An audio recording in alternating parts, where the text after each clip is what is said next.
Phone की घंटी तो सुनी मगर आलस की वजह से रजाई में ही लेटी रही। उसके पति राहुल को आखिर उठना ही पड़ा। दूसरे कमरे में पड़े फोन की घंटी बजती ही जा रही थी। इतनी सुबह कौन हो सकता है जो सोने भी नहीं देता। इसी चिड़चिड़ाहट में उसने फोन उठाया। हेलो कौन? तभी दूसरी तरफ से आवाज सुन सारी नींद खुल गई। नमस्ते पापा। बेटा बहुत दिनों से तुम्हें मिले नहीं, सो हम दोनों 11 बजे की गाड़ी से आ रहे हैं। दोपहर का खाना साथ में खाकर हम 4 बजे की गाड़ी वापस लौट जाएंगे।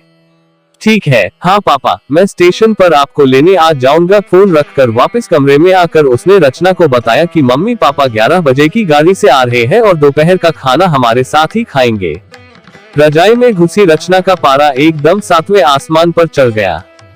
कोई इतवार को भी सोने नहीं देता, अब सबके के लिए खाना बनाओ। पूरी नौकरानी बना दिया है। गुस्से से उठी और बाथरूम में घुस गई। राहुल हक्का बक्का हो उसे देखता ही रह गया। जब वो बाहर आई तो राहुल ने पूछा, क्या बनाओगी? गुस्से से भरी रचना ने तुनक के जवाब दिया, अपने को तल के खिला दूंगी। राहुल चुप रहा और मुस्कुराता हुआ तैयार होने में लग गया। स्टेशन जो जाना था। थोड़ी देर बाद गुस्सेल रचना को बोलकर वो मम्मी पापा को लेने स्टेशन जा रहा है, वो घर से निकल गया। रचना गुस्से में बड़बड़ाते हुए खाना बना रही थी। दाल सब्जी में नमक मसाले ठीक है या नहीं की परवाह किए बिना बस करछी चलाई जा रही थी। कच्चा पक्का खाना बना। बेमन से पराठे तलने लगी तो कोई कच्चा तो कोई जला हुआ।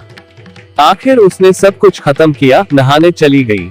नहा के निकली और तैयार हो सोफे पर बैठ मैगजीन के पन्ने पलटने लगी। उसके मन में तो बस यह चल रहा था कि सारा संडे खराब कर दिया। बस अब तो आए, खाएं और वापस जाएं। थोड़ी देर में घर की घंटी बजी तो बड़े बेमन से उठी और दरवाजा खोला।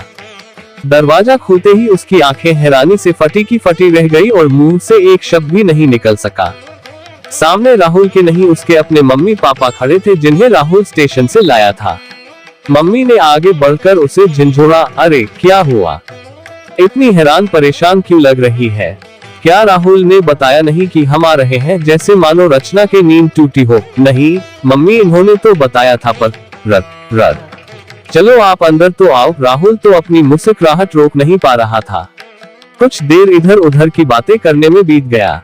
थोड़ी देर बाद पापा ने कहा, रचना गप्पे ही मारती रहोगी या कुछ खिलाओगी भी? यह सुन रचना को मानो सांप सूख गया हो।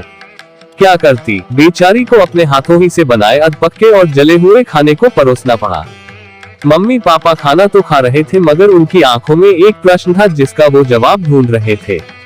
आखिर इतना स्वादिष्ट खाना बनाने वाली उनकी बेटी आज उन्हें कैसा खाना खिला रही है? रचना बस मुंह नीचे किए बैठी खाना खा रही थी। मम्मी पापा से आंख मिलाने की उसकी हिम्मत नहीं हो पा रही थी। खाना खत्म कर सब ड्राइंग रूम में आ बैठे। राहुल कुछ काम है, अभी आता हूँ कहकर थोड़ी देर के लिए बाहर निकल गया। राहुल के जाते ही मम्मी, जो बहुत देर से चुप बैठी थी, बोल पड़ी, क्या राहुल ने बताया नहीं था कि हम आ रहे हैं? तो अचानक रचना के मुंह से निकल गया, उसने सिर्फ यह कहा था कि मम्मी पापा लंच पर आ रहे हैं। मैं समझी उसके मम्मी पापा आ रहे हैं। फिर क्या था? रचना की मम्मी को समझते देर नहीं लगी कि ये मामला है। बहुत दुखी मन से उन्होंने रचना को समझाया, बेटी हम हो या उसके मम्मी पापा, तुम्हें तो बराबर का सम्मान करना चाहिए। मम्मी पापा क्या, कोई भी घर आए तो खुशी खुशी अपनी हैसियत के मुताबिक उसकी सेवा करो। बेटी जितना किसी को सम्मान दोगी उतना तुम्हें ही प्यार और इज्जत मिलेगी। जैसे राहुल हमारी इज्जत करता है उसी तरह तुम्हें भी उसके माता पिता और संबंधियों की इज्जत करनी चाहिए।